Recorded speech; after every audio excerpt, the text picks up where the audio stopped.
Good morning mga kabetlog tech, ano?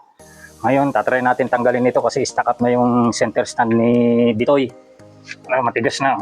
Grabe. Ayaw na bumalik. Kahit itaas grabe na tigas. Matuyuan na ng langis ito. Grabe tigas.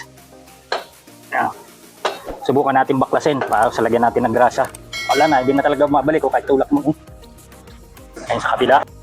May pin po rito sa likuran. Ito. Kaya tanggalin po natin yung lock na ito. Gamitan natin ng plies. Ayan, nahugot na yung pinaka-lock niya. Tapos yung washer. Tapos isprayhan po natin ng SD40. Hindi po ito WD-40 Mas mura ito kasi sa WD-40. Sila isa ng WD-40. Pero matagal ko na po itong gamit. Pantanggal ng kalawang. Matapang po ito. So ngayon gamit tayo ng pilit at saka alambre para tanggalin natin itong spring na ito.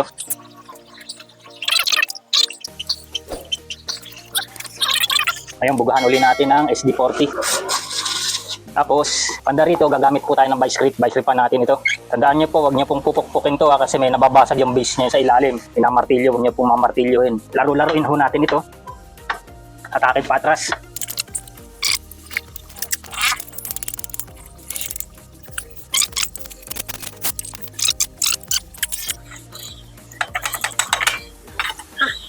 Tanggal din guys.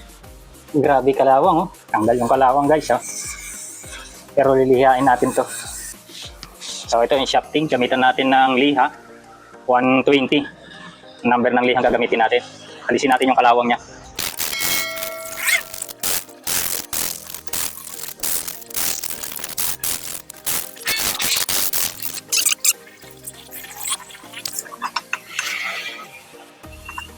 Ngayon, lagyan natin ng grasa. Mas maganda po pagka tayo na lang ang gagawa kung kaya naman natin. Kasi sa pinagpagawan ko nito, sa may shop, hindi ho nilagyan ng grasa o kahit malalamis. Kaya yan, nag-stack up. Para siyempre, pag hindi nga naman nilalagyan ng grasa, babalik sa kanila, papagawa uli. Pero kung kaya naman natin, tayo na lang ang gumawa. Testing natin. Sabi, ang lambot. Ngayon, ibalik na po natin.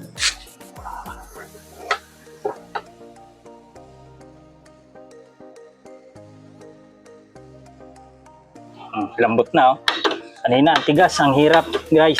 Kaya kung bago ka pa lang sa channel ko, paki-follow, like, and subscribe at share nyo na rin para makatulong tayo sa iba. At paki-hit na rin ang notification bell para lagi po tayong updated sa mga gagawin nating video. Maraming salamat po mga kabetlog tech.